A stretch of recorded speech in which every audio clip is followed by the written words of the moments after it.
All right, so pull up your notes. These are our managing ministry and marriage notes on your in your study guide and Blackboard there. So what we're going to do tonight, in addition to what we normally do with Q&A and asking questions and all that kind of stuff, we're actually going to teach through the notes as we go through the class. So it'll be kind of like note-taking and interview style, all in one hand, and I think it'll be a little bit fun, and it'll probably mean that you get out of class a little earlier tonight, which is great because it's spring break. And I just commend you for even being here, because I don't know that I ever actually made it to a Thursday night class before spring break. I'm pretty certain that I always saved a cut for that particular class. So great that you're here tonight. We're gonna have a fun class. It'll be fun. So ask a lot of questions. It's gonna be fun. We're gonna talk about managing ministry and marriage and how that works, and just what it looks like in our life, and some of the things that we've done really well, and some of the mistakes that we've made, and and even weaknesses that we still have that we're still trying to figure out and work on, and all that stuff. So let's just take a moment, we'll pray, and then we'll just jump right in. God, thank you for tonight, Lord, and just thank you for the opportunity to talk about such an important issue, Lord, because Lord, when we choose to spend the rest of our life, with another person, Lord, that becomes our number one priority, Father. Second to our relationship with you, Lord, is taking care of our spouse and taking care of our family.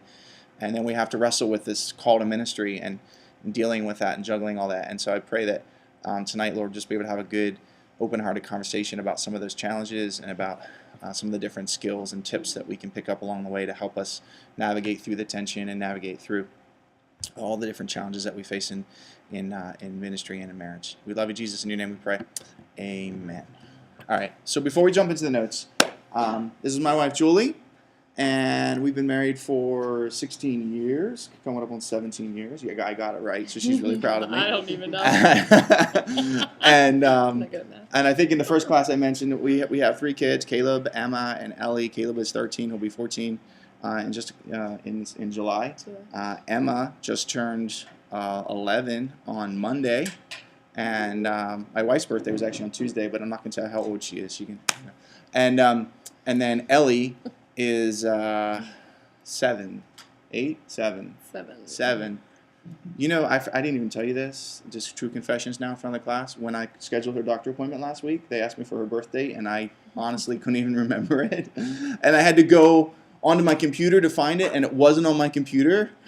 And then I just started picking random numbers, and the lady's like, she's like, how about I just look up like her name for you? I was like, that would be so awesome. And when you find it, could you tell me what her birthday is? That would be awesome. And then I put it in my calendar. Same. And she says to me, the nurse says to me, she's like, it's okay, Dad. I know it's early. You probably even had your coffee yet. And I'm like, yeah, it is early. I don't even drink coffee. So I wasn't going to tell her that. I was just embarrassed. I'm like, I can't believe I don't. But so we have 3 kids, and we've been in ministry for almost 17 years now.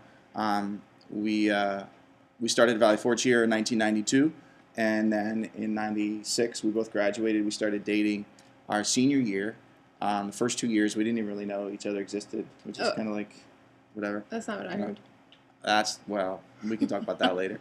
And we got engaged right after graduation, a week or 2 after graduation. We'll tell you all the good, stories as we go through the lesson. And then got married the following November and went right into ministry. You were taught first grade for what, 3 years? 3 years. First 3 years in Pittsburgh, and then we had our first son, and then you stayed home to raise him, and then in 2001 we moved out here to Reading, and Caleb was 2 at the time, and then so we've had 2 kids out here now. So. We're going to talk a lot about our story and just all that kind of stuff as we go through the class. And so we're just going to kind of go through some of these different points in tonight's notes, and then we'll break at each one and just kind of talk in and chime and all that kind of good stuff. So tell us a little bit before we jump into that about your family, the family that you were raised in, your mom and dad, your brothers and sisters, and all that stuff. Yeah, I was raised in a Christian family right outside of Philadelphia by the airport area, and my parents were Christians, love the Lord, ministers in our church, like piano player on the board. My grandparents were there too, so that was an awesome heritage to have. I have one older sister, and then when I was 7, my parents started taking in foster kids and then adopted. So I had 12 of us all together. Foster kids. 10 foster and adopted kind of thing. So just a crazy cool wild thing. Like sometimes you come home from school and you have a sister, and you're like, okay. And then sometimes you come home from school and you don't have brothers anymore because they went back. And so we were just kind of this. My parents were just open to whatever God wanted for them, and so taught me a ton. They adopted 3, so at this point there are 5 of us. So yeah, and then went to Christian school, elementary, and then went to Valley Forge, and then became a teacher. And yeah, so great Christian family, supportive, and still are totally amazing. So before we jump into notes and we talk about managing ministry and marriage, talk a little bit about how you felt like you were called into ministry, and how that worked for you. Like, how did God call you in ministry? What did you see yourself doing? And marrying somebody that was also called into ministry. Some of the different decisions that you made as you were going through high school and here at school at Valley Forge. Yeah, so I remember like in kindergarten asking the Lord to be my Savior, and I don't think I knew what that really was. I remember being 9 and kneeling down by my mom's bed and saying, I want to make sure I'm going to heaven. And so kind of solidifying in that decision at that age. When I was 13, I felt like I was going to marry a pastor and go into ministry at 13. And it turns out we were at the same camp, but didn't know each other at all in Pendle District somehow. And so I loved kids. I knew I was going to work with kids. And so elementary ed was a pretty basic idea, just like the perfect idea for me. So I teach 2nd grade right now. So I just knew that I could do whatever God wanted me to do. I could hear him at a really young age. So at 13, knowing that I was called into ministry, but didn't really know what that looked like. And then it actually turned out that Valley Forge was like, you better make a choice, because I'm the biggest procrastinator. And it was like August 1st. And I was like already graduated my senior year, and they're like, you better go somewhere. I was like, oh, okay, fine. I don't really like school, which is strange. Because you teach at school. School. So I'm like, I'm not going to make it. But they were like, you better go. And I'm like, okay, I choose. So the only school I ever applied to, came and played the piano for them. They gave me this little music scholarship and just turned up here. I'm like, okay, good. You know what I mean? But I guess I knew that God had a plan and a path. So cool. Just awesome. I'm going to borrow this. Are you going to borrow? Okay, you borrowed that. All right, so here we go. Fill in the first blank here, and we'll just talk about some practical stuff here. Number 1, life is a balancing act. Learn to handle it and win. Again, we're talking about managing ministry and marriage.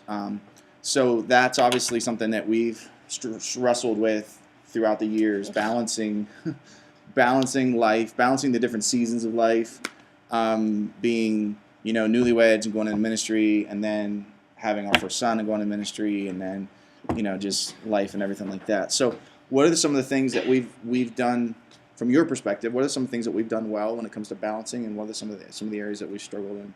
And just to talk through that for a couple minutes. Yeah, we were awful at first. I stayed at work until 8:30. I thought we were fine. 9 o'clock at night. I was like, yeah, I'm going to teach. I just was so passionate about teaching. I didn't even care if they paid me. This is great. I cared. Life. But we were awful. We just worked. I was definitely a workaholic. You probably were too. No, it was funny. We started out and we lived in an apartment 1 block from the church. It was like 1 block from the church one way and 1 block to the school the other way. And I was working part-time at the church, which really there's no such thing as part-time at church. Just keep that in mind when you interview and they say it's just part-time. And I literally, not exaggerating this, after taxes, my paycheck each week was like $52 when I started in ministry. And then you were teaching 1st grade at that same church's Christian school, just they had their own location. I was the breadwinner. And you were Sure. making like 5 times as much as I was, which was we were rolling, and like she was making $250 a week or whatever. But I mean, it was like we were just starting out. We got this little apartment, which actually God blessed us. And, it was a really nice. It was terrible on the outside, but it was really nice on the inside. It was beautiful. We worked it out in there. And And like, I don't know where you guys are at with the whole student loan thing. I know that like that can be really rough. I know like we ended up being really fortunate with scholarships and stuff, and obviously tuition was a lot less back then. But I think I graduated with like $6,000 or $7,000 in debt, and she had like the same amount. So I was part of my inheritance when I married her was I got to take over her student loans for her, which is great. I'm not bitter about that. It's okay. I'm really not. Don't look at me that way. But we were making much money at all. So even with like a student debt load of 13,000, which again is nothing for today, and I understand that. But even back then for us, like we couldn't afford to make the payments.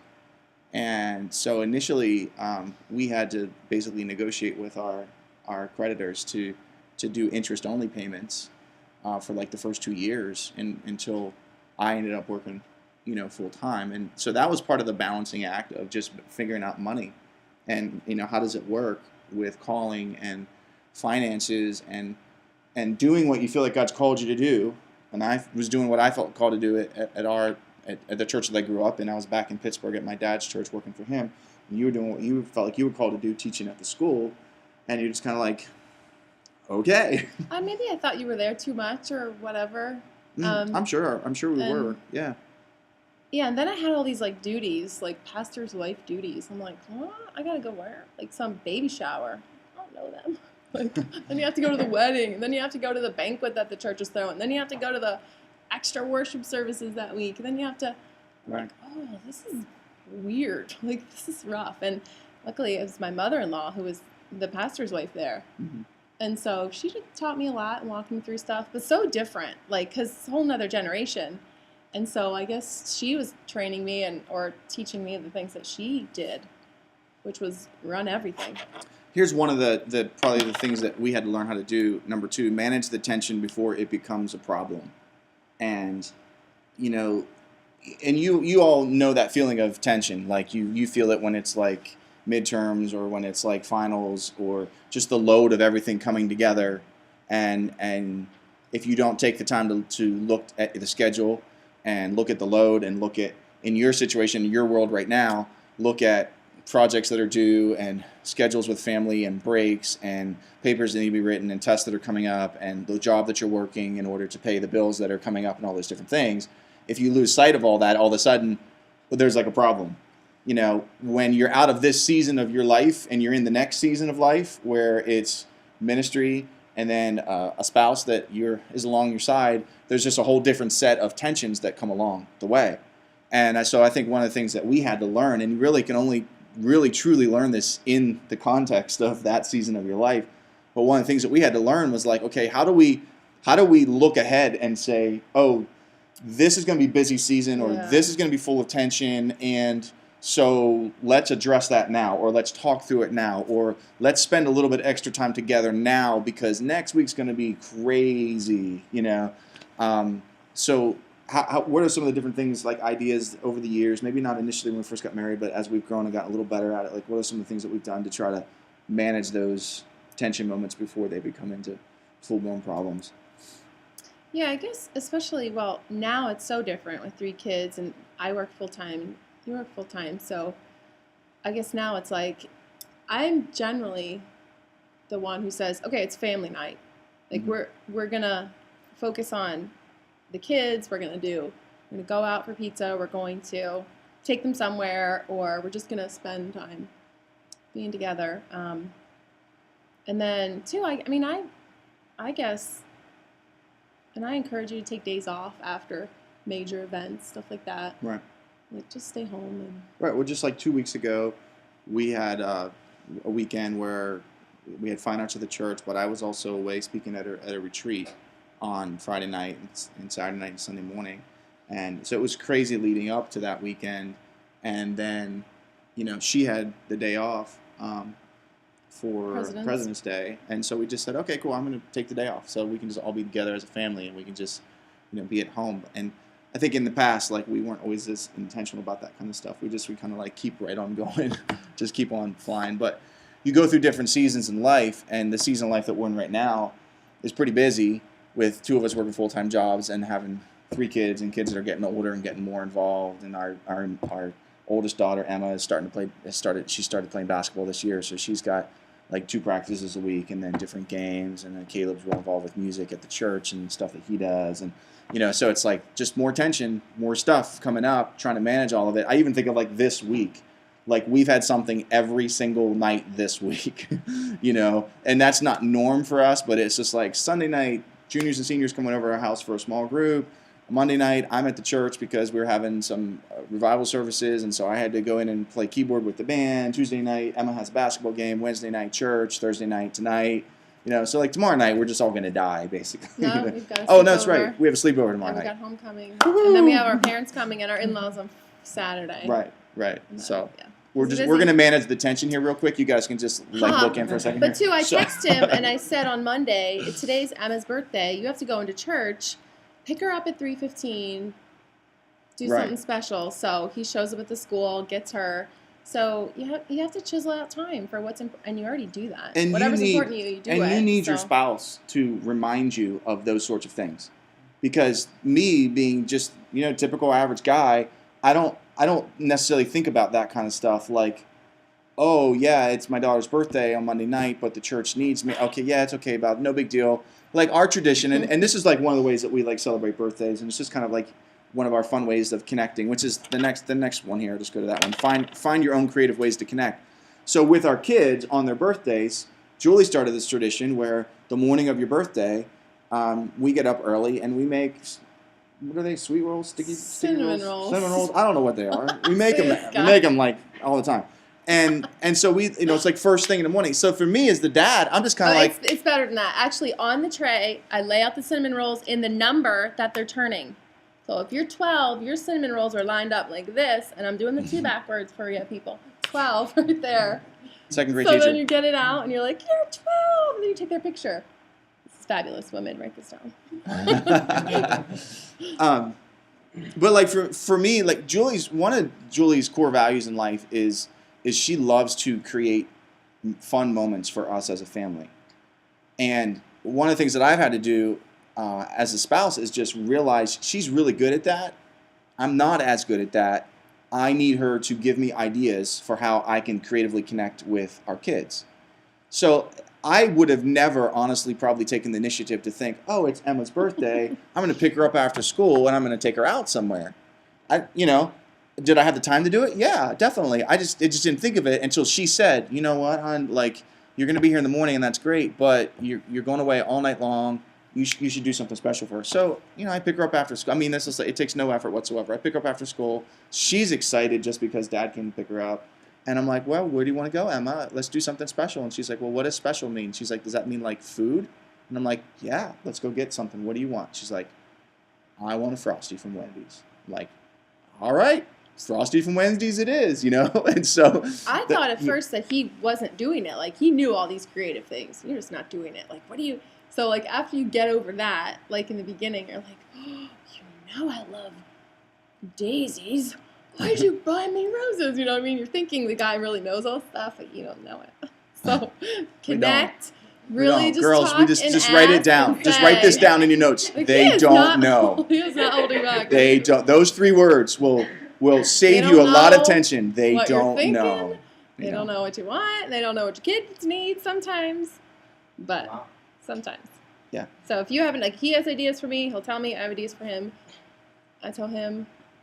And then just for you and your spouse, like when it comes to creative ways to connect, in different seasons of life, you just have to find different ways to communicate with one another and connect with one another. I think for me, one of the funnest things that randomly happens between the 2 of us that's just kind of like a fun, creative way that we connect is the crazy little love you more than text messages that we exchange. And I don't even know how it started, but like all of a sudden we just started randomly texting each other. If we're like, not together and we're having like a lot of fun anyway, like just say I'm just getting a coffee that I love, like your Dunkin' Donuts. Dunkin' Donuts. I'll go, I love you more than medium caramel Dunkin' Donuts coffee with cream.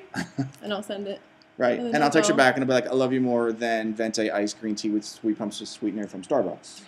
Right. Yeah. So like, but we just try to come up with the craziest, zaniest things, like, whatever is going on or whatever. And so again, that might be completely stupid to you, and that's totally fine. It doesn't have to be for you, but for us, it's like, oh, that's just fun, and it's just one of the simple ways that we did really frosty connect. time when we first got married because we only had a couple dollars. That's true, because FT, we go through we're the like, drive-through and get the Frosty 99-cent Frosties, because that's all we could afford. They used to be back then. 99. Yeah. A long time ago. Yeah, that was back in Pittsburgh. So you anyway, just have to dates find and like things you like to do and right surprise fun each other. moments, things you have in common. Not talking Love over language. each other. Find out what the love language is. Yeah, all that good stuff. All right. Good deal. Hey, you can ask questions anytime. What? Oh, yeah, raise your hand, Yeah, please. I will call just on you. shout them out. Just ask questions. Raise your hand for permission to speak. That's my classroom rule. Great. Number 4, give your wife veto power over the schedule. Give your wife veto power over the schedule. This is a hard one for me. Remember, in class, oftentimes I'll say to you about certain things, hey, this is more aspirational for me than, I'm not strong in this area. So this is one that I'm not typically strong in. And typically the mistake that I often make is if I know it's going to be maybe a little bit crazy, I just won't tell her until right before. And then I feel like, well, there's nothing she can do about it now. That doesn't work. That creates tension that leads to problems, And so one of the things that I've had to work on a little bit more is just to intentionally find a time during the day or once a week just to sit down and say, hey, what's going on? What's the schedule? Here's what's going on for me this week, or here's the load that I have at church this week, and different weeks, different loads, Some weeks is a lighter load just because we just finished a big event. We don't have anything going on this week, and maybe someone else is speaking that week, and so it's a lighter load for me this week because I'm not, just don't have as much to do. And then there's other weeks like this week where it's just like, go, hold your breath, and just here we go. We'll make it through this week. But I think one of the things that you have to choose to work on, you have to be intentional about this, is finding a way to communicate. Here's the schedule. Here's what's going on. Let's talk through this. Let's make this work. You as, talking to the men in the room now, you as the husband in the relationship, when you get to the season of life that we're in, where you are not only married but you have kids, you're never ever going to fully know everything that's going on in the life of your family and in the life of your kids unless you're having good communication with your wife. And so oftentimes when I sit down to talk with her about, hey, here's what's going on with my schedule this week and here's all these different things that are happening, she's able to respond with, okay, well, this is going on and this is going on and Caleb has this and then Emma has this and then this is going on with Ellie and then we're doing this and this is what's happening at school and then we have this event and by the way, the kids need new shoes and new, what I mean?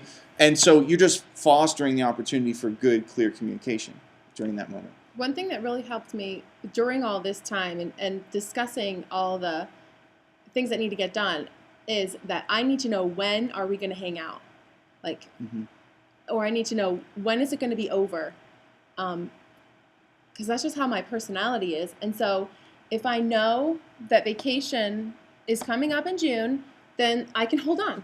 I can hold on in March, April, May, because it's coming. So for me, that helped me, and I had to communicate that with him. When is this going to be over, and when is the next time that we're going to have days to be together? And that was really important to me. Yeah. Initially. And I wasn't always good at that. I wasn't always good at planning that far out. I didn't realize the importance of that for her, that she needed to see that light at the end of the tunnel, whether it was the bigger light where it's like, hey, it's vacation, we're going away for a week and a half or whatever, or even if it's just the smaller things like, hey, we're going out for a date this Friday night, or hey, we're doing this, or, hey, I don't have anything going on this night, so hey, let's do something fun, family night or whatever, or even I got back from Tanzania, the Kilimanjaro climb. I got back on a Sunday, right? And it was just like we had already planned in advance. I'm taking that day off on Monday, and she's taking the day off. She took a personal day from work, and we just kept all the kids home from school. Wasn't a school day off. We just decided, you know what? We're just going to be a family. We've been apart for 2 weeks, and so we're just going to hang out and be a family on this day. That's something that we've gotten better at. Coming back from a long trip, typically I'd get back on Sunday, and it's like, okay, everyone's off to school, back to life for them, and I'm home alone by myself, and so, well, I might as well just go to work myself because it's nothing else to do, and so we just kind of keep on going, and we've tried to learn how to be more strategic with looking at that light at the end of the tunnel, type deal. Number 5.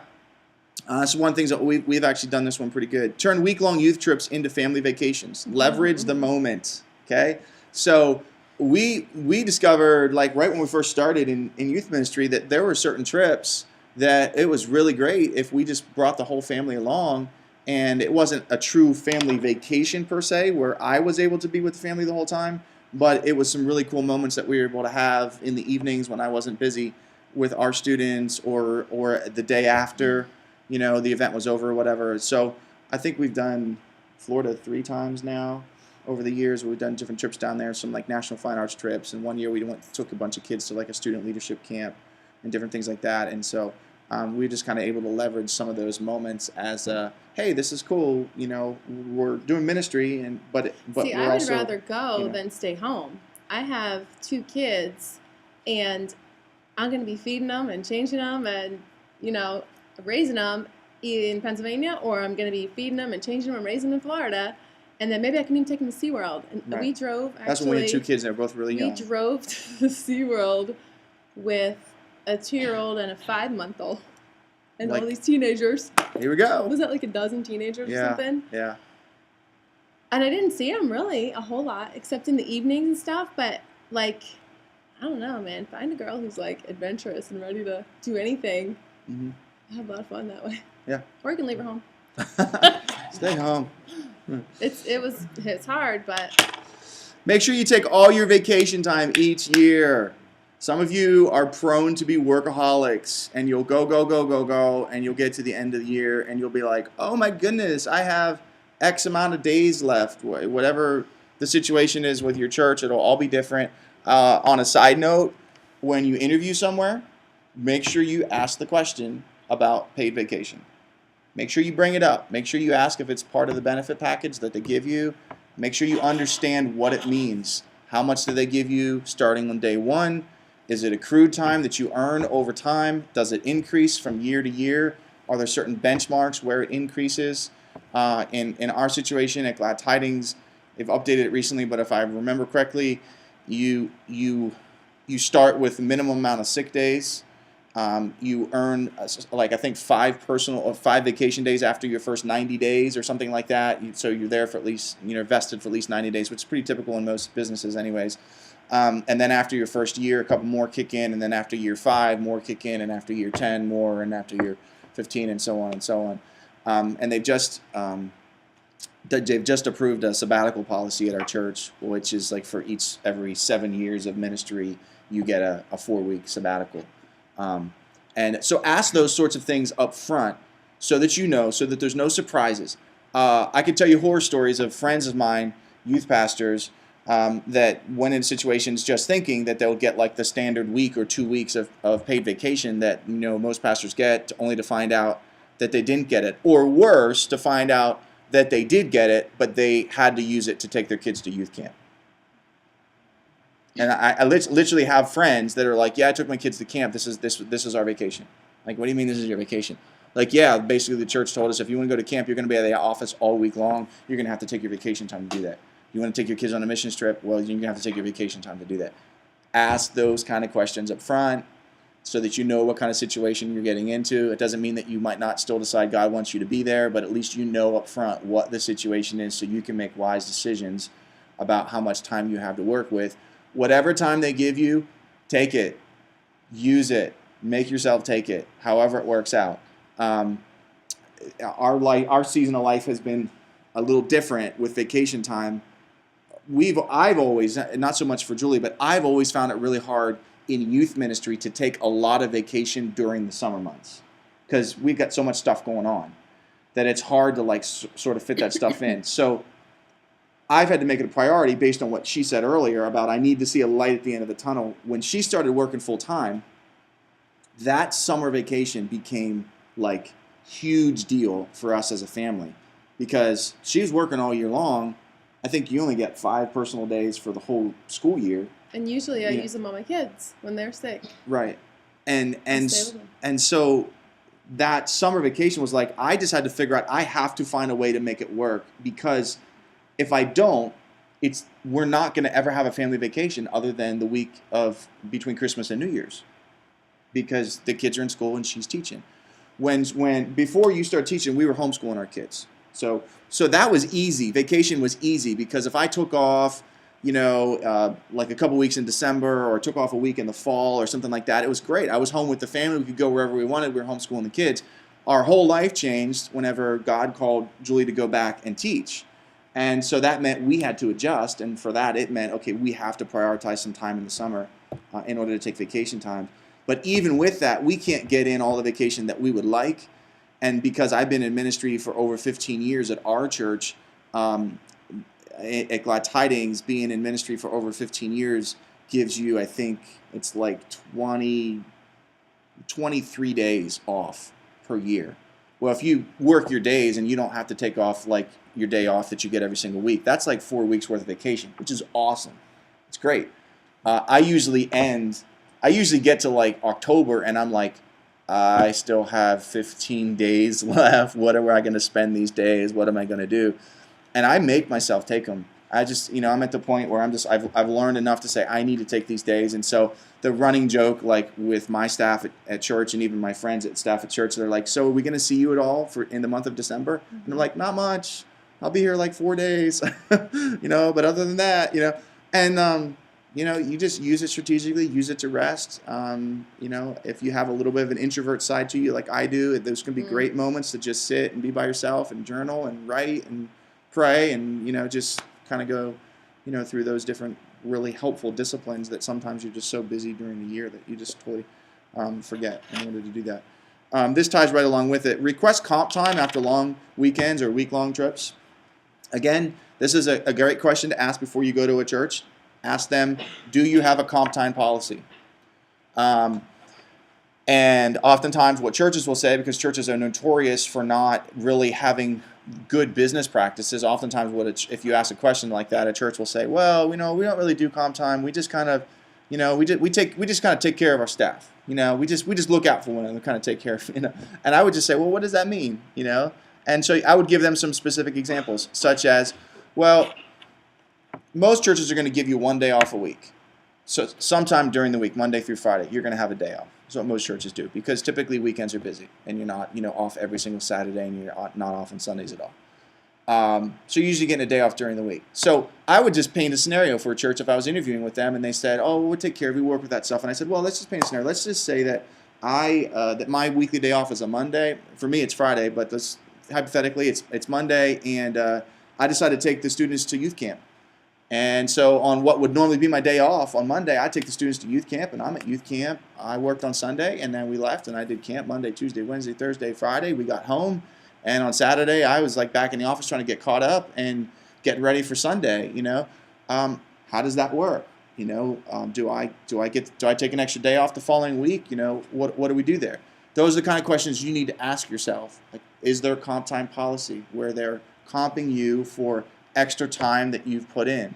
They're comping you for days off that you've missed because you went away on a week-long trip, a camp, a missions trip, an experience, something like that. All right. So those are good questions in order to ask in that way. Number 8, keep your spouse involved in your ministry at some level during all seasons of life. Keep your spouse involved in your ministry at some level during all seasons of life. Why don't you talk about that one? Because you've found ways to stay involved with youth ministry throughout lots of different seasons. When we didn't have any kids, when we started having kids, when you were homeschooling, now teaching full time. Kind of walk us through some of those different seasons and how you've been involved. Yeah. So in the beginning, when we were just childless, what was that? Childless.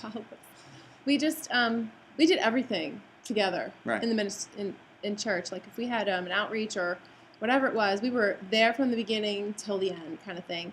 And then once I got pregnant, and then towards the end, I'm like, oh yeah, I'm not gonna be able to make it, the last couple months, and then you have baby, and like your whole world is flipped upside down.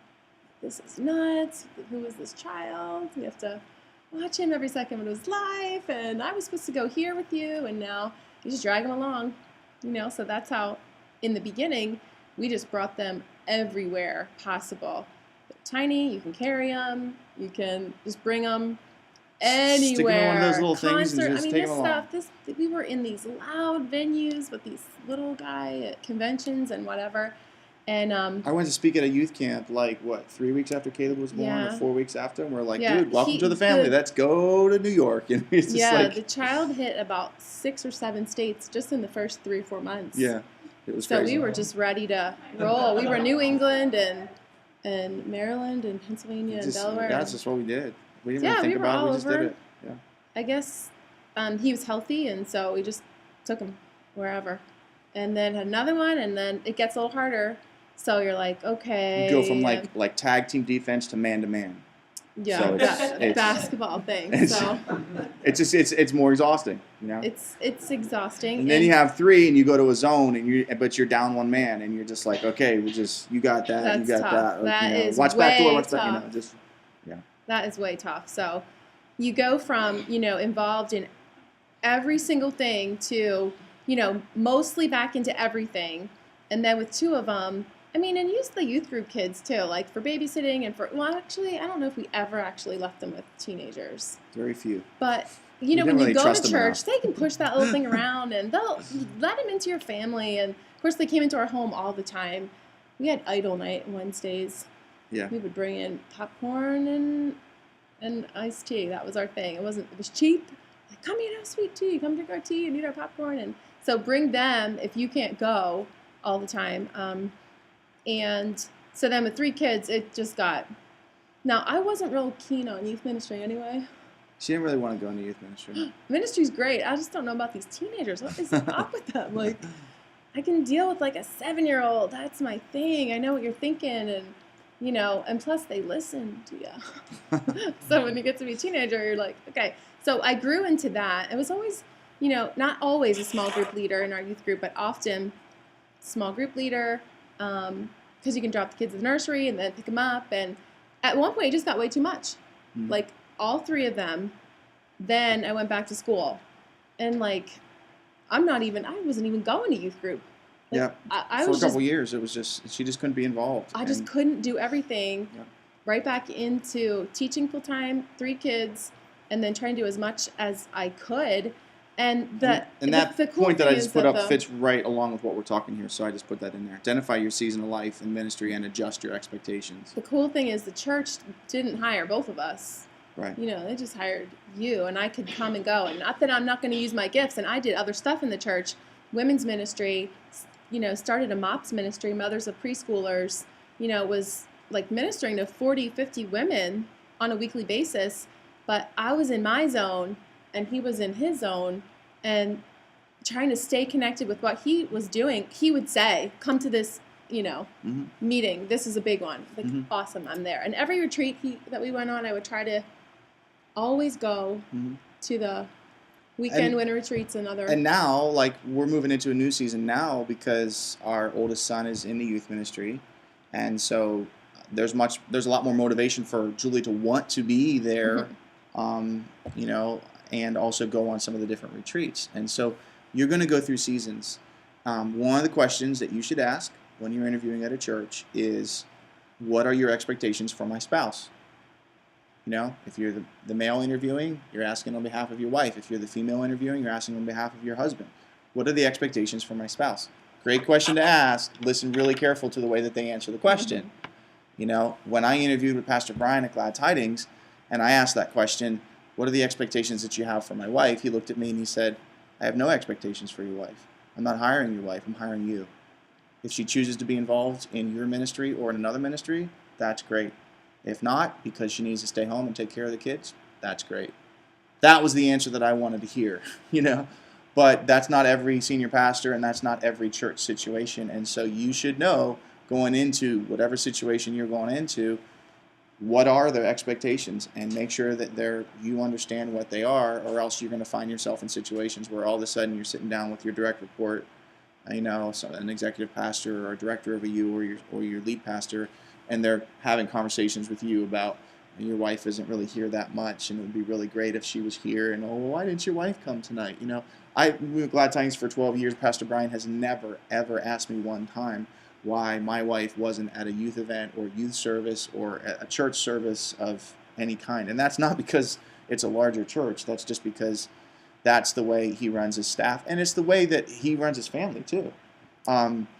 Brian's wife, Lynn, is very much just, I'm here when I come to church, and I volunteer in the kids ministry, and I take care of my boys and my family, And there's many times that, she would miss church on a Wednesday night because one of her boys had a baseball game, and so she's off with them, doing her thing, We had like revival services this week at church, and on Tuesday night, there was a service there at church. They asked me to play in the band. I said, nope, I can't. And they said, why? And I said, my daughter has a basketball game.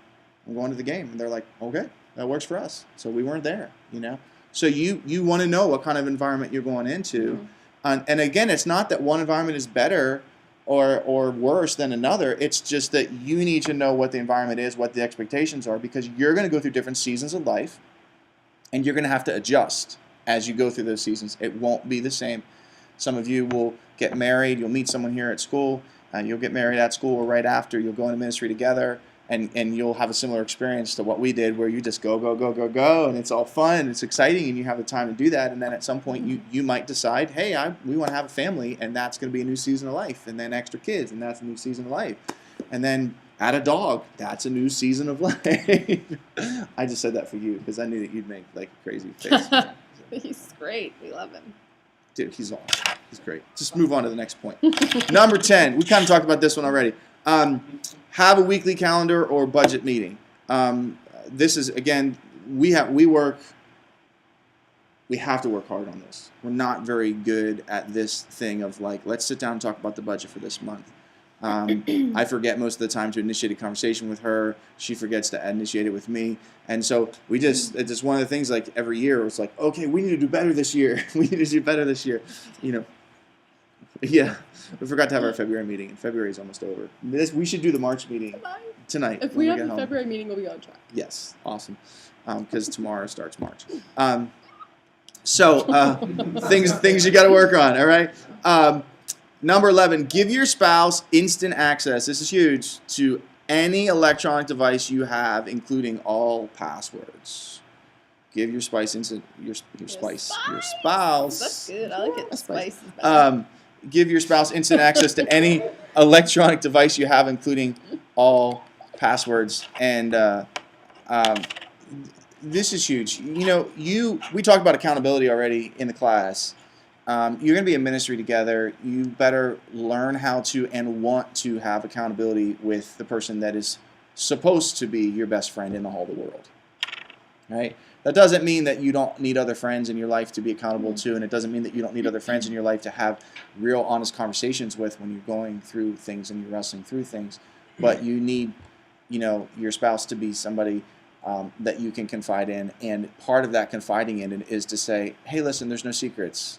Like, I don't have a secret file on my computer. I don't have websites that have passwords that she can't access. I don't have a phone that, like, it locks and she doesn't know how to unlock it. All of those different things. You need to be very forthcoming about that for your own benefit. And along with that whole idea of being forthcoming about things is in youth ministry especially, tell your spouse when someone flirts with you, because there will be some crazy, all of you potential male youth pastors in the room, there will be some crazy girl in the youth group who for some reason still finds you attractive when you're 39 and almost bald, and it can be very good for your or bad for your ego whenever that happens. But you got to learn how to be honest with that kind of stuff, and it's kind of like the story that my dad told a couple weeks ago, where he talked about a woman that he was counseling with that said, hey, if you're available, I'm interested. And he walked right across the hallway and said to my mom, I just need you to know exactly what just happened and what this person just said to me.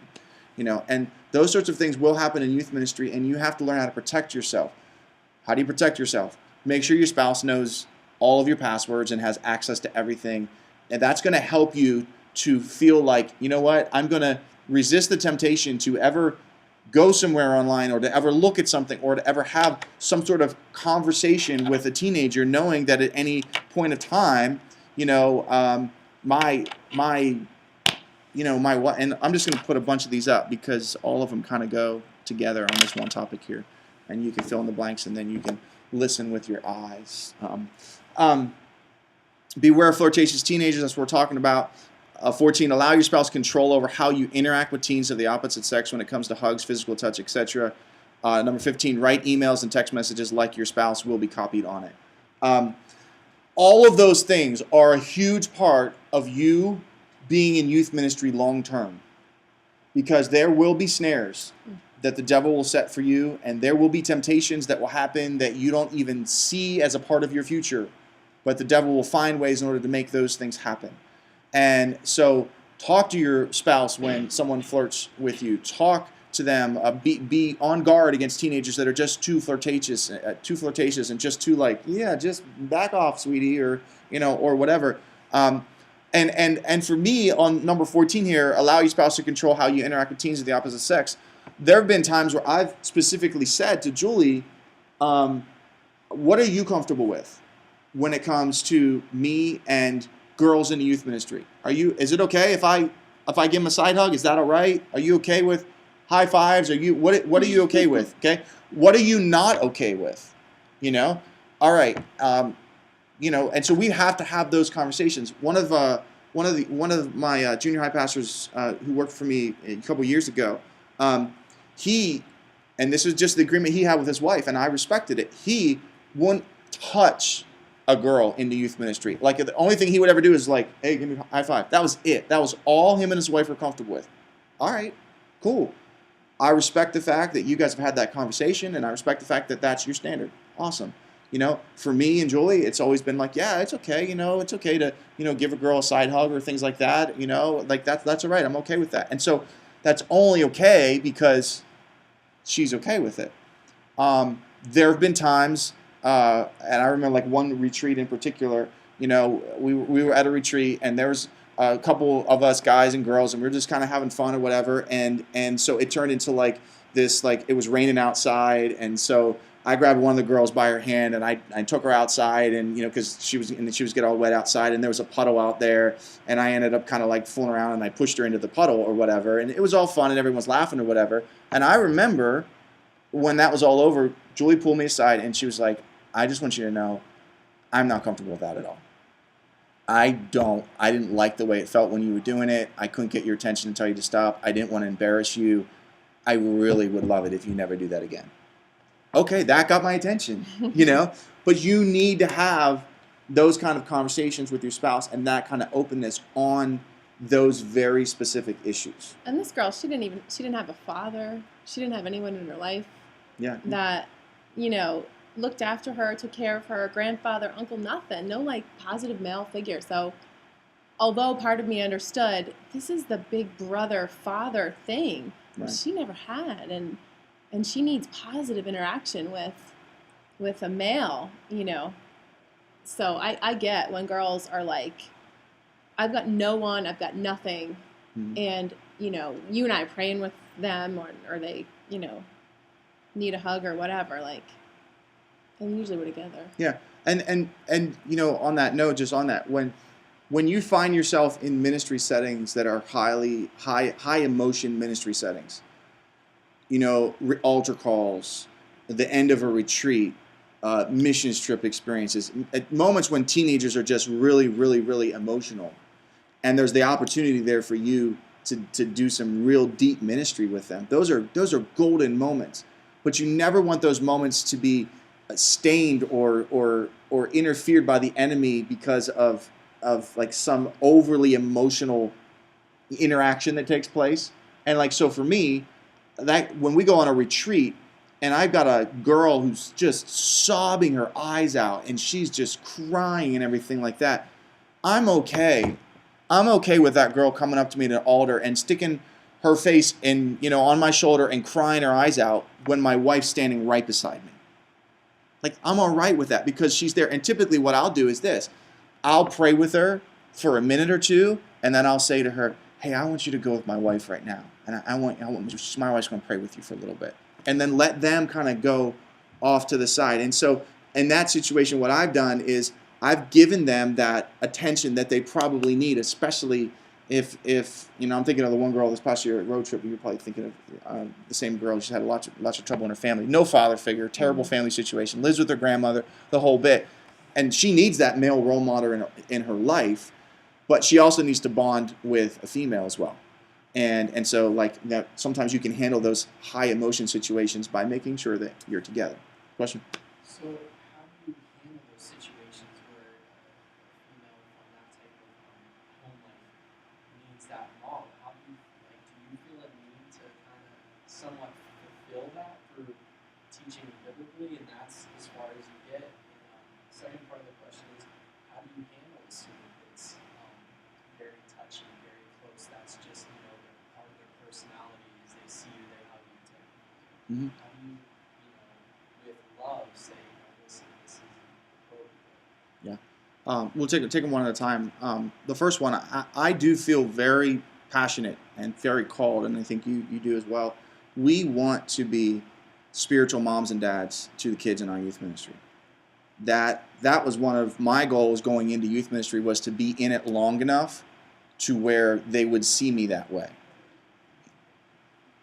I can promise you this: if you stay in youth ministry past your late 20s into your 30s, if you stay in youth ministry when you're, almost 40 like I am, turning this year, the ministry that you'll do with students will become so much deeper and so much richer, because students start to relate to you on that spiritual dad, spiritual mom level, as opposed to big brother, or when you're first starting out and you're a young adult, really cool college kid who's now gets to be my youth pastor, and wow, they're so cool and they're fun to hang out with. All those different seasons pose different challenges, and you're never going to be really foreseen to be like a spiritual father to a kid when you're only like 3 or 4 years older than them. And so in like wrestling with that, I do feel called to that, and I want to be that for them. They don't know the boundaries as teenagers, especially if they come from a dysfunctional family and they don't have a relationship, and it can go both ways. And I've talked with female youth pastors who have had the same sort of interaction with male students who don't have good moms, as well as the hypothetical example we're talking about now with female students who don't have a dad. Typically, you see more of that. Typically, you see more female students who don't have a dad. And so I think it's good to want to be that role model and good to want to be that father figure in their life. You have to remember, they don't know the boundaries.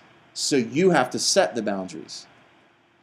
So you have to set the boundaries when, you're like sitting on like a couch in your youth room somewhere, and they just come and plop over and just like sit right beside you, like a daughter would sit, where, you just kind of like, okay, I'm going to move over, or I'm going to get up and move to another seat. Or you have to set the boundaries when they're coming at you for a hug, and it's going to be like full-blown, full frontal, like hug, boom, here it comes. Like, I'm like, hey, how you doing? And you just have to set the boundaries.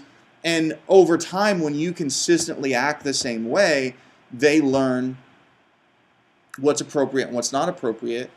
And I don't even know that I can't remember, honestly, ever having to say to one of our teenage girls, you can't hug me that way. Or you can't, you know what I mean? Because you just have to carry yourself in that way where they know. And so oftentimes, if I feel like one of our girls is coming towards me and it's going to be like an awkward moment or whatever, I'm just kind of like, hey, how you doing? And it's just kind of like, I'm going to grab your hand, There's ways that you can set those boundaries without embarrassing them and making them feel like, oh, that was really weird. Like, what does he think? He told me that I can't hug him that way. Oh my gosh, he actually thinks that I wanted to, and it just creates like tons of like awkwardness in that way. The other thing you have to do, so that's on the physical side. The other thing you have to do is you need to involve your spouse. If you're a male youth pastor, you need to involve your spouse. If you're a female youth pastor, same thing. Involve your spouse as much as you possibly can. And when they're not there, you need to rely on some of your opposite gender volunteer youth leaders that are there in order to provide for leadership and accountability in those moments. So be wise about that. So, okay, I know that there's a very emotional situation with a girl at the altar right now, and I want to be there for her, and I want to pray for her, and I want to make sure that she knows that I love her and care about her. but I'm going to go grab one of my female youth leaders and I'm going to bring them along with me. I need to talk with this girl. I need to have a one-on-one conversation with her. I need to do some counseling with her. But the nature of the counseling is such that I feel like I should probably have a female present. My spouse isn't present. She's not able to do that. Okay, I'm going to bring another female leader into the conversation in order to provide some accountability in that situation. You always protect yourself, because in today's society, in today's culture, it doesn't always take a moral failure to knock you out of the game. Oftentimes, it just takes an accusation. And you got to understand that. The devil will use whatever the devil can use to take you out of the game, to discredit your calling, to discredit the work of ministry that you've done. You know, that's why number 15 is in there. Write emails and text messages as if your spouse is going to be copied on it. And I have in my notes, and save them. When you know that you're, talking, you're texting like a female student, like I write that text message and I read it like 2 or 3 times before I send it. And I'm thinking to myself, would my wife be okay with me sending this message? And if she ever reads this, is she going to be all right with it? And I'll just tell you, one story about how saving my text messages saved me. There was a girl in youth ministry years ago, a really talented girl on our worship teams, singing girl. She could sing. She was a cute girl, and she was just kind of like, like one of those popular girls in youth ministry and everything like that. Came from a great family. She was real kind of touchy-feely all the time, was always hug and all that kind of stuff, and blah, blah, blah, blah. And I don't know how it started, but there was a rumor that started in the youth ministry that I was having inappropriate texting conversations with her. I don't know where it started. I don't know how it started. I don't know who said it. But it finally got back to me after several weeks from a couple of youth leaders that approached me on it, and they said, hey, we don't really know what to do with this, but this rumor's going around, and this is bad. Like they're basically saying that you're sexting with this girl, is what's being said. And I was blown away, but I was so thankful in that moment. I grabbed my phone, unlocked it, went to my text messages, boom. I scrolled through it real quick, and just so I could figure out how long it went back. And I just basically said, here's every conversation I've had with that girl for the last 2 years. You can read every single one of them. And I handed them my phone. And they started, and they're like, I don't need to read this. I'm like, if you want to read it, you go ahead and read it. I'm totally fine with it. I don't have anything to hide. Here you go. You can read them all. The next day, or later that night, I grabbed one of our male young adult leaders that was in the youth ministry at the time, and because I wanted someone with me, and I went to talk with the girl. And I said, I just want you to know, unfortunately, this is being said about you and I. This person is here because I want there to be some accountability in what the conversation. I just want you, like, everything up and up. Here we go. The next day, I called her dad. I wanted you to know what was being said. This is what I've done. This is a conversation I had with your daughter. This is a conversation I had with my youth leaders. All the information. If you have any desire whatsoever to look at my phone and all the text messages, it's all there, 2 years worth. I just want you to know what's going on. All it takes is an accusation. That's it. And so you have to be so careful and so on your game with that kind of stuff. And at the same time, you have to balance that calling to minister to all of your students, to be a shepherd to all of them. And so I don't think it's right to ignore, like, oh, you're a girl, can't talk to you. You don't want to do that. But at the same time, you better be careful, and you better, watch your back in those situations. You want to add on to anything? Yeah, that's coming up. Do you want to add anything to that whole thing?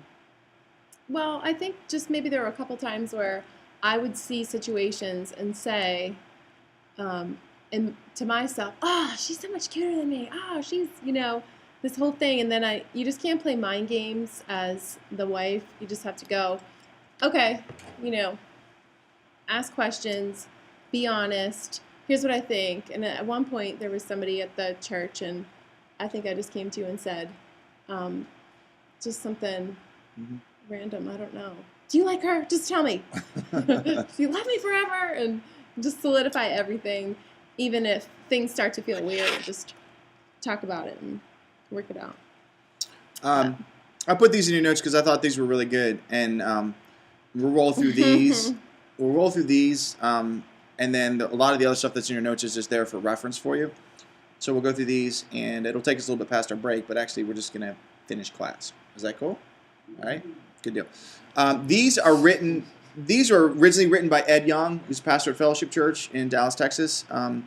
But I kind of changed some of them, that kind of fit our context at Glad Tidings and our marriage as well. But I thought these were really good. So 10 Commandments of Purity. I shall have no other human relationship before my spouse, including our children. That is your oath to one another. That's your commitment to one another as a married couple. Ministry's not first, and the kids aren't first. It's spouse first. That's the lifelong commitment that you're making to one another. So make sure you choose wisely. Mm-hmm. Who you're gonna marry and who you're gonna be with. And when I was, I'll just tell you a little bit about my story, and then you can kind of chime in wherever you want. But when I was in high school, I had a long-term relationship with a girl in a youth group. My parents were okay with that. Her parents were all right with it. I look back at it now and regret that I had invested so much time and effort into that relationship. My regret isn't based on the fact that we crossed physical lines or anything like that, but it's just based on it just consumed my whole world. And when I came to college, I was just ready to it's a whole new world, a whole new environment and everything. So we ended up breaking up right away. At the beginning of school, and rather than just relaxing and just enjoying college life and college experience, I went right back into another relationship my freshman year at school, and that lasted for about a year. And then beginning of my sophomore year, that ended. And I remember being so broken and so just emotionally distraught over just that relationship ending. I was so convinced that we were meant for one another and all that kind of stuff. I don't know if you've ever had this experience. I hope that you haven't. But I was so emotionally overwhelmed with life at that moment that basically it was all I could do just to go to class and then just sleep the rest of the day. It was I just couldn't do anything else. And it was I'd wake up in the morning in just enough time. I'd go to class, do the routine, go back to my room, sleep until basketball practice, get up, go to basketball practice, go to dinner, and just go back to bed. Because sleep was the only thing that turned off all of the crazy emotion that was going on inside of me. And one of the things that I learned during that season, and I think that God really showed me, was that I was so focused on what could be or what I wanted to be in the future that I was completely missing out on what God had already provided for me right here and right now. And basically, I was completely discontent with this season of being single that God was blessing me with prior to many, many years of being married. And when I finally figured that out, I just said to myself, and it was towards the beginning of my sophomore year, I said to myself, you know what?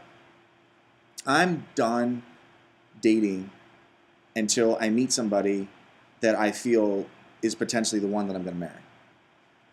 I'm just not going to waste my time with anyone, and the friendship that you're going to need to do that, be in groups and figure out whether you like people that I'm going to need to do that. But I was just I'm done until I meet somebody that I'm I really feel like this could be the person. And so I didn't date at all my sophomore year, my junior year. I easily could have. There were tons of girls that asked me to go out on dates. Oh, yeah. And I decided to break up. Everyone's so quiet. I'm come on, people, let's laugh here for a second. And so we started dating our senior year, and I really felt oh wow, maybe she's the one. And Julie was somebody that I had seen in different contexts, and she played sports, and she was volleyball and softball and different things like that.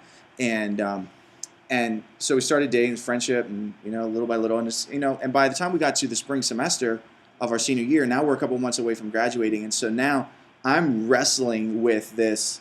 I really, really love this girl, and I really think that we could spend a great life together, but at the same time, I'm still trying to figure out what my calling is. I was a senior, and I really honestly wasn't sure what I wanted to do in ministry. Do I want to go into youth ministry? Do I want to be a pastor? Do I want to travel and try to be an evangelist? What do I want to do? Like, I didn't really know. And all of my confusion about myself on the inside and my calling on the inside led me to a lot of confusion in regards to my relationship with Julie. And so I just decided that we needed to break up. But I didn't know how to do that because I really did love her, but I really didn't know how to break up with her. And so I did what every single Christian guy does when he tries to break up with his girlfriend. I'm sorry, I did it. I played the God trump card, and I'm embarrassed that I did it. But I told you I was gonna be honest in this class, all right? And so I was just like, I just think maybe God wants us to not be together, and I know I'm called in ministry, and maybe God wants me to do something in ministry. I could be, the Apostle Paul said it's good to be married, but even better to be, like. Okay, so my girlfriend at the time, Julie looks at me, and she's just like being so patient. She's just letting me like just make a total fool out of myself. And she looks at me when I'm all done, and she says, "Well, all I can say is you better make up your mind, because there are a ton of guys that would love to marry me." And I was like, I mean, she so convinced me. I thought she had like a list. Like, she was just like, all right, that didn't work out. Okay. I said, I am a really good catch. And there are a lot of people that were going to want to marry me. So you're going to have to figure it out. And so then I called his mother. And I said, She did. I said, he's trying to break up with me. This is not going to work out well. And so I called my mother. And she saw us together, and we had been in our home together and had meals together, and she saw the way he looked at me and knew he loved me, and she said, "Oh, honey, he's just confused, and you just stay strong, and it's going to be fine." And then he called me more in the next 2 weeks. We were broken up for 2 weeks, and I'm telling you, I was so convinced that she had like a whole list of other guys. I called her every single day for 2 weeks just to check in, Spent a lot of time on the phone, and yeah. And so what happened during that time frame, I was confused about my future. And so that played out in my just uncertainty about our relationship. Julie, on the other hand, was very much committed to, I am called to work with children. And so you had signed up to go teach English for 2 years in the country. Teach kindergarten, in Saipan. In Saipan, which I didn't even know was a country. I was like, "You mean Japan?" She's like, "No, Saipan. It's an island off Japan." I was like, "Oh, okay, the other side of the world." Yeah, I wasn't really going to wait around. She told me that. She's like, "I'm not going to wait around for you. If you can't figure out what your calling is and what your life is, I'm going to move on." Like I remember her saying to me, "God has a plan for my life, and I really think that it's together. But if it's not, I'm not going to wait around for you to figure out what you were going to do." And that was like major wake-up call for me. Yeah, I just kept making plans. I thought, I'm going to go teach. I'm going to follow this missions thing that I thought I should do, and plus teaching. And so we get home, we graduate, and we're back together at this point. I think I was supposed to go in September, and this was the summer, maybe. Right. It's like May. I think graduate. You were leaving in the middle of June, if I remember correctly. We graduate in May, and I'm back home. I'm getting ready to go on a summer tour with a drama and music group from the school here at the time. And I'm talking with my dad a couple days after graduation. He says to me, "Do you love her?" And I'm like, I do. I know I do. He's like, "Is she the one for you?" I was like, "She is. Like, she's the one for me." And he says to me, "Well, son," he's like, let me give you a word of advice. He's like, "You better put a ring on her finger before she goes overseas, or she's probably never going to come home." And I'm like, well, that's really good advice, I think, Dad, but I just graduated from college, and I don't have any money at all, so I don't know how that's going to happen. So here's where my dad gets like best dad of ever award. He's like, "Well, you can use my credit card, pay me back later." Went out that day, bought a ring. She was coming to visit me before I left for tour, so we got engaged, and decided that we would get married like a year and a half later, whenever she got back from being overseas. And then a couple weeks or a month or so into my tour, now I think because I had finally like solidified, we're getting married, I want to be with you, and I had also had accepted a job at my dad's church when I got back from tour, and so there was just a lot more direction. And so then you changed your plans. Yeah, I was like, "Sorry, can't come get married." Love you you. know. So I just tell you that story just for a couple reasons, but you need to, those of you that are currently single and patiently or maybe impatiently waiting, for who that person is. Don't worry as much about discovering who they are as much as you worry about discovering who you are. And don't worry as much about trying to make a list of all the qualities and characteristics of who you wish that they will be when you meet them. Work really hard to become the person that someone else is dreaming of. The question that you can ask yourself now is, are you who the person you're dreaming of is dreaming of? Are you who the person you're dreaming of is dreaming of? And what happens in those situations is if you really, really dig deep, is you spend all of your time focusing on becoming the best version of yourself instead of worrying about who everyone else is and who that girl is or who that guy is. You focus on becoming the very best version of who you can be. And had I probably had a little bit more time than just my sophomore and junior years to focus on that, maybe by the time I hit senior year and got into a serious relationship with Julie, I would have maybe had a lot more concrete direction of who I was and what God had called me to do and who I was called to become, and not get so confused in those moments. Can you add anything to that? Well, I guess just that I dated in high school as well, and really it was a 3-year relationship, and through my first semester of freshman year here, and two, pretty much the same thing. So much energy being put into that. I saw in this high school kid a transformation in his life, and he loved God more than anyone I knew. So that's what drew me into a relationship with him, and we did the youth group and the church stuff and the Christian concerts, and read our Bible together and grew together as Christians and as boyfriend girlfriend. But it probably and the same thing happened to me freshman year. He broke up with me Valentine's Day. That was nice. But and I remember just laying in the bed like, I can't get up, I can't even breathe, because I had put so much energy into that and completely forgot that I was a child of God. I had a purpose, I had a plan, I had this thing that God already set out before me, with or without him.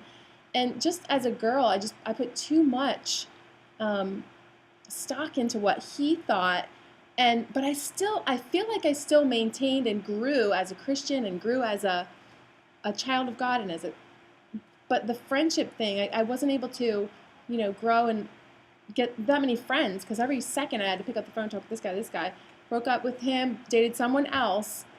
Again, I guess it was junior or sophomore and junior year here, and that too, you're just like, okay, is that? And that was a little better. It was more like, like this friendship group kind of thing. It turned into a dating relationship from friendship kind of thing, but.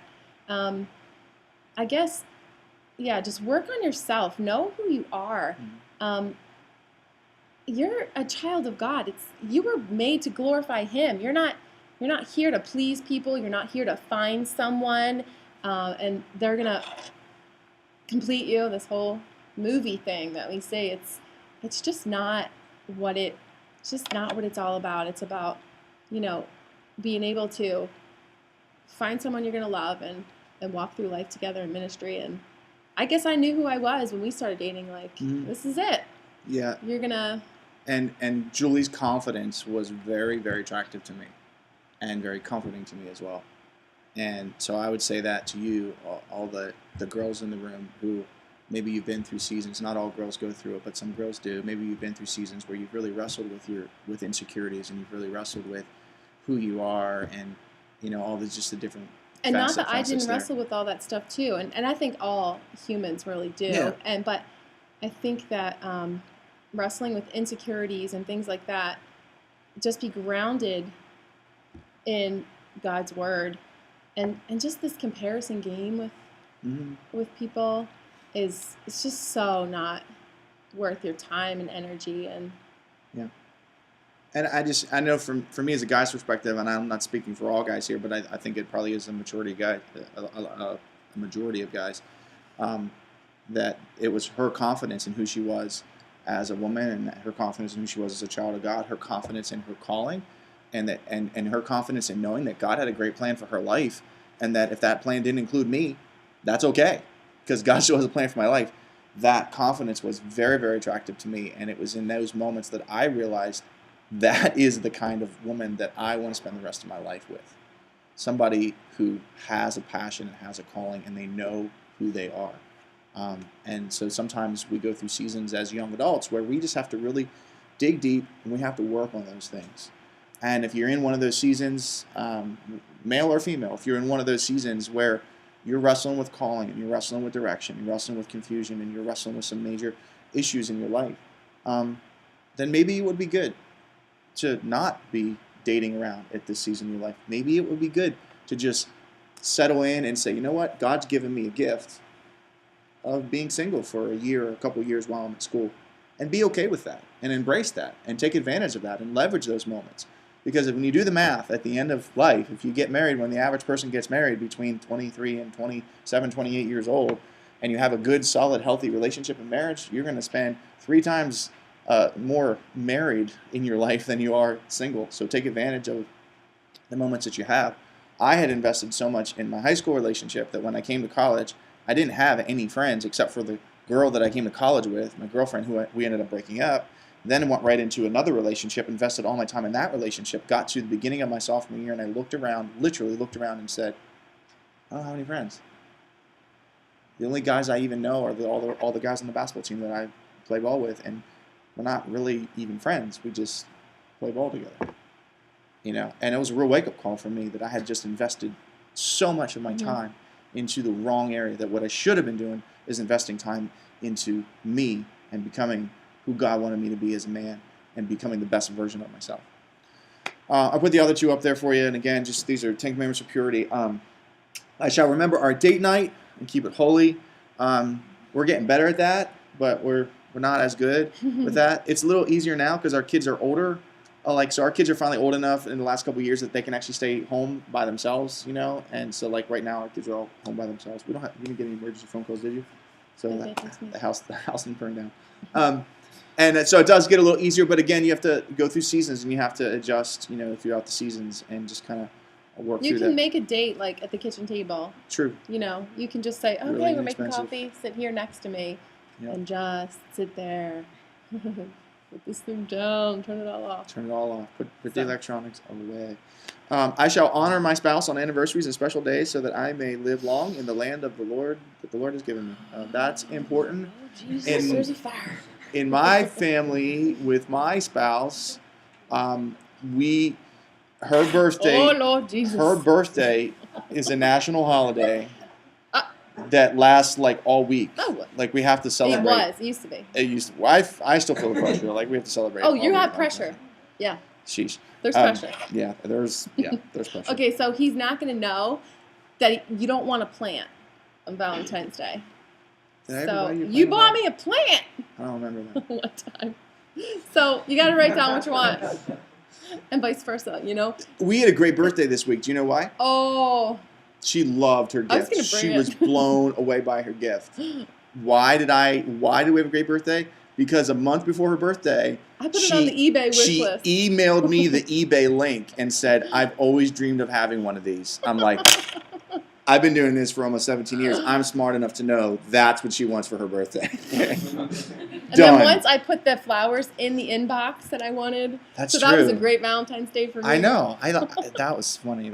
I just wanted my computer, and I was like, Some people don't even I care ordered about flowers. this thing. I got a Yeah. receipt for flowers in my No, email. you And I was did just like, it. I made you do it. I left it all there for oh, you. that's true. So you actually had to push the button. But some people don't care about gifts. They don't care about flowers. They don't like that kind of stuff. They want to go somewhere or do something or spend time or do a project So the together. point is, but figure communicate it out. the expectations. Figure it Communicate out. the expectations. Everybody's different. Everyone has different expectations. You need to communicate. Guys, you need to do the same thing. Communicate what the expectations are. Big birthdays, is it a big deal to you? Is it not a big deal?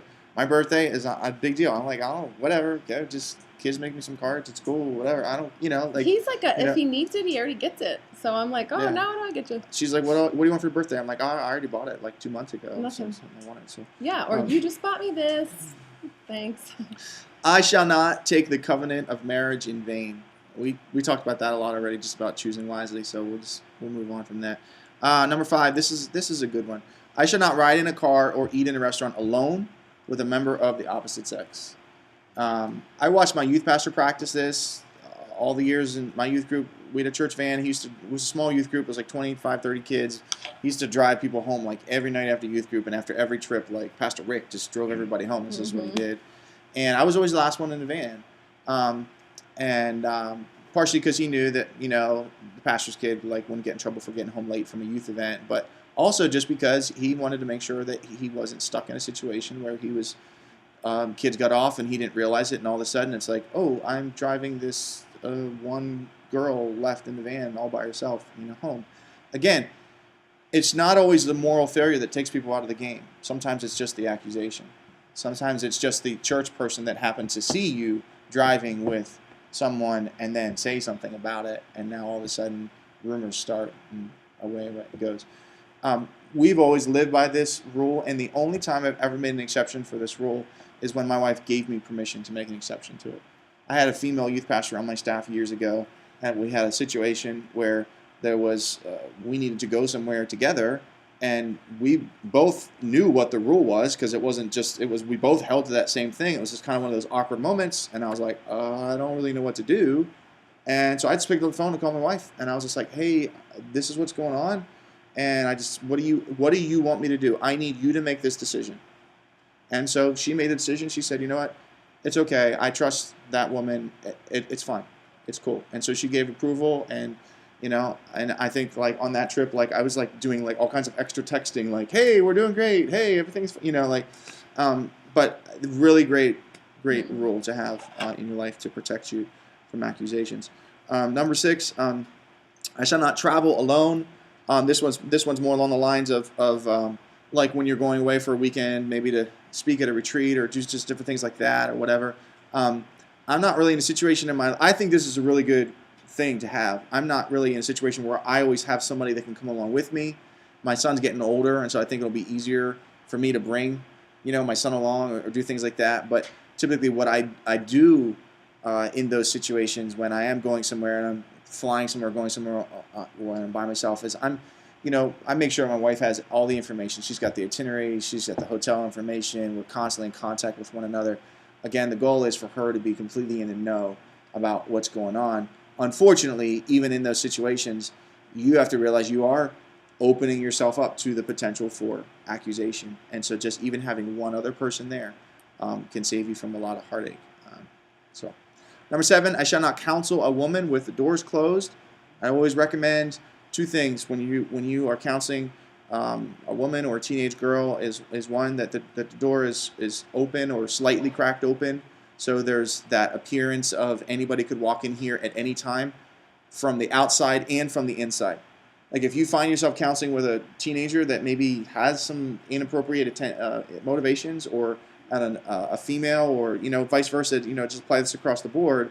Just the fact that door is open allows for the possibility that someone could walk in at any given time. The other thing that you should do is make sure you have a window in your door. And so that will provide a lot of safety in that way too. If you don't have that, if you end up in a church situation where those things aren't possible, then don't be in your office. In those conversations, go sit in the middle of the sanctuary, go sit in an open area somewhere in your building, so that again it's open. There's easy accountability, and all those things. Number 8, I shall not share the details of our marriage with others. Don't allow yourself to fall into the emotional trap of sharing marriage struggles with a member of the opposite sex. Not appropriate for you. You're opening yourself up to the potential of an emotional affair with somebody. You start having marriage trouble as a guy, and you find some female youth leader, and you open up and you start sharing about this is going on in my marriage. We're struggling here. We're doing this. We're doing, we're really wrestling with these issues. And all of a sudden you can open yourself up to somebody who appears to be more sympathetic, or someone who appears to maybe understands you more than what your spouse does, or maybe they just connect with you, and all of a sudden you're entertaining thoughts, and those thoughts turn into spending more time together, and all of a sudden there's some sort of emotional. That it always starts there. Always starts there. It always starts with the simple conversations, breaking the simple rules of sharing too much information, allowing yourself emotionally to entertain things too much. It always starts there before it goes into the physical realm. So important. And number 9, I shall not watch, read, or expose myself to sexually explicit shows, books, websites, etc. We've talked about some of that kind of stuff in different classes. And so, number 10, I shall remember the implications of committing adultery. And I put in your notes there, just for your reference, a list that I found years ago, and I read it at least once a year. And well, today was the day that I read it because I was preparing for the class. But I think sometimes we need motivations to purity in our life. And so anytime I sit down and read that list, the list of potential consequences, the list of implications that could happen if I were to choose to have a moral failure, or if I were to allow myself to fall into the trap of having a moral failure, when I read that list, it's just like a wake-up call for me. So I just put it there in your notes, and I hope that it will bless you, and that one day, if you find yourself in a difficult situation and you find yourself being tempted in some way, even if it's just at the very beginning stages of just sharing too much with somebody of the opposite sex, or just emotionally allowing yourself to emotionally or mentally entertain thoughts, that aren't appropriate, that a list like that can just kind of wake you up when you start to look at, here's all of the consequences that can take place in my life if I continue to go down this road and continue to allow myself to do that. So that's in your notes. It's just there for you. And then the last thing that is in your notes are some really, really stellar questions that I would recommend if you are in a relationship right now that you think is leading towards marriage, and you're having conversations about marriage, and you're seriously thinking maybe privately or talking openly with one another about the possibilities. Those are some great questions for you to say, hey, let's do this section of questions tonight. There's about 6 or 7 different sections there. And they're just very, very insightful things, and can stir create some really great conversation between one another. Too many times in the dating process, we just allow dating to become purely a physical attraction thing and an emotional attraction thing. And we never really get to some of the core questions of, are we really compatible with one another? Do we see life in a very similar way? Do we see ministry in a similar way? Do we see raising kids in a similar way? Do we see having a family in a similar way? And that's not to say that the person that you're going to marry needs to see eye to eye with you on everything, but on a scale of 1 to 10, if you're like a 1 or 2, that's a big problem. I think it's great if you can get to somewhere between like a 7 and 8. Like, that's great. You're never going to agree on all 10, but you got to be somewhere along the line. And see, here's the assumption that we make in life, and we all do this without realizing it or not. We all make an assumption that building a relationship will just come natural and easy when we find the right person. And that's not true. It's just not. It would almost be. It's almost like assuming that because you've learned how to drive a car that you know how to put a car together. Just think about it from that context. Let's just say that when you turn 16, you not only have to learn how to drive a car, but you have to learn how to walk into a room and take a pile of parts and put them all together in order to make a car. Well, not many people would drive, right? But we make an assumption with relationships that, well, obviously everyone knows how to have a good relationship. Obviously everybody knows how to put together a good relationship. Obviously people know when they're compatible with one another and when they're not compatible with one another. And I'm going to tell you that my experience tells me that most people don't. And the statistics are sad, and they're almost identical between the world and the church, that over 50% of marriages today, even in the church, end in divorce. And when I ask myself, why? Why does that happen? The only conclusion I can come to is that we assume that, well, because we're Christians and because we love Jesus, then relationships will work for us. It just works. And it doesn't necessarily work that way. A relationship is something you have to learn how to build, and you have to learn how to have with one another. And part of that is understanding, am I compatible? Am I not compatible? And so that list of questions is there for you to just kind of chew on at some point in your life whenever they're applicable for you. And they might not be now, but at some point they would be very, very relevant in your life when you find yourself in a relationship that you're like, wow, this is getting I really, think the really most serious. important question, though, is, or the most important point that's non-negotiable is divorce is not an option. So, number one, find someone, talk about it. What do you see the future being, and what if we don't work out? Oh, well then, we'll talk about it. Maybe, no maybes. Like, it's just not an option for us, and we were afforded the blessing of parents and grandparents who stayed together, so we had that opportunity to watch positive relationships. We don't all have that. So you can be the one to build it. You can stop the generational curse of divorce and giving up, and you be the one to be strong. It's not an option. Are we opposite? Yeah. Is he on time? Yeah. Am I late? Sure. So, So you were on time today. Congratulations. That's awesome. flights and husband time on time. But there are things that, you're going to be opposite. It is stinking hard work. But, I like to tell the girls in the youth group, it's a sleepover with your best friend forever. So that's kind of fun. But it's hard work. And you bring all your junk and you lay it down in front of their feet. At the same time, they bring all their junk and they lay it down at your feet. Your toughest problems in life, you're going to just bring that and say, here, what do you think about it? In a nonverbal kind of way, in the way you deal with issues, in the way you resolve or don't resolve conflict.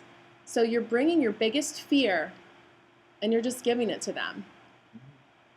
I'm not good enough, or I was, my issue. I don't want to be ignored. I feel like you're ignoring me. Don't do, whatever your key thing is, you're going to give it to them. You're going to give it to them over and over and over again in every single tiff into the biggest issues until you say, okay, really? It's about this. The difference between what the topic is and what the issue is. And she was referring to something that we learned a couple years into our marriage, and we were sitting there listening to, I don't know, some speaker talk. I don't know if it was at a marriage conference we're at or something, but they were talking about the issue of core fears, and they were kind of suggesting that everybody has like one or maybe two core fears that motivate them and that really kind of wire them the way that they make decisions and the way they respond to conflict and the way they respond to situations. Yeah. And so he was taking people through a process of identifying your core fears. Well, it was actually really easy for both of us. Like, both of us were just like, oh, I know exactly what mine is. And so for her, her core fear, yours was being overlooked, being ignored, being marginalized, being not in, kind of like, I'm not paying attention to you. For me, my core fear has always been not being good enough. And so what we realized after we kind of had this like aha light bulb moment go off was that almost 99.9% of our conflict in marriage, and we've had conflict and we've had arguments and all those different things, more than what we have ever wanted, or more than what we ever thought would happen, more than what we would want to admit. But almost like 99% of all of it, the root of it, it wasn't the topic. It had nothing to do with the topic most of the time. Most of the time it had everything to do with she felt like I was ignoring her and I felt like I wasn't good enough for her. And so it always came back to those things. And so discovering some of those things about yourself now can make for a much more fruitful and pleasant marriage for you. If you think that marriage is going to make you happy, I like what Rick Warren says. Rick Warren says this. He says God doesn't give us marriage to make us happy. God gives us marriage to make us holy. And I think, if there's anything that has challenged me to deal with my sin issues, it's been marriage, And if you're not happy now, you're going to be a whole lot more unhappy whenever you get married to somebody, because you're going to bring all your unhappiness into the relationship and into the marriage, and they're going to bring their junk, whatever that is, and now you just get to deal with all of it in one shot, and you can have a lot of fun doing that. So know who you are first, because I said that earlier. But whenever you find that person that you feel like, I love this person, you dig deep And and know, ask some tough questions, and you got a whole list that you can use now. yeah, know who you are and know who God is. Know that He can bring water from a rock, and He can part the sea, and He can heal disease, and He can do. So just fall back in His arms and say, you know it, give me the scripture, walk me through this situation, because He will breathe life, His living word of God, into every single thing that you do, whether it's minute or whether it feels like the universe is crashing in on you. Know yourself, know your God and what He's capable of, and put your full trust in Him in every situation. Don't try to figure things out on your own. Go to the Word, get fed. And don't be afraid to ask for help. And Yeah. you know, that can be an ego problem for us in ministry, because we're always the ones giving help to people, and so it can be really easy for us to be kind of like, well, I don't know, what do you mean get help, you know? And we've sat down with counselors, and we've talked, and we've gone away to marriage conferences, and we've, you know, worked on stuff that was hard for us, and we've tried to identify weaknesses, you know, that each one of us individually have to work on, because it's adversely affecting the relationship. Our marriage is far from perfect. It's much better now than it, you know, was 16 years ago when we started. That's for sure. But that takes a lot of hard work in order to get there. And ministry can very easily put a lot of extra pressure and a lot of extra stress on your marriage, more so than other professions can. And you know, because you know, in a ministry world, it's very easy to, you know, be called in for emergency stuff, or to be on call, or have to run to the hospital, or a long day gets even longer because all of a sudden you find yourself heading off to the ER room because, you know, some kid had a problem and now you have to go. You know, it's like there's always something, and there's always a never-ending to-do list in ministry. You can always have a million things that you have to work on, and so you have to learn how to juggle that, and you have to learn how to manage it, and you have to learn how to, you know, balance it all out. And that's really what we're talking about. Julie, would you close us in prayer? Yeah.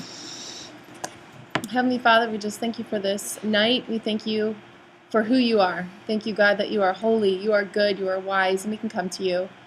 Thank You that You sent Jesus so we can have a relationship with You. And I just pray a blessing over every person in this room. I pray that what they're going through in their life, Lord, that they would lay it at the altar, that they would give it to You. I pray, Father, that You would bless their coming, their going. I pray, Father, that You would bring peace into their life, that You would bring healing where that's needed. I pray, Father, that You would burn a passion in their heart to serve You every day of their life. And I ask, Father, for direction and wisdom. Thank You, God, for this opportunity. We love You and pray this in Your name. Amen.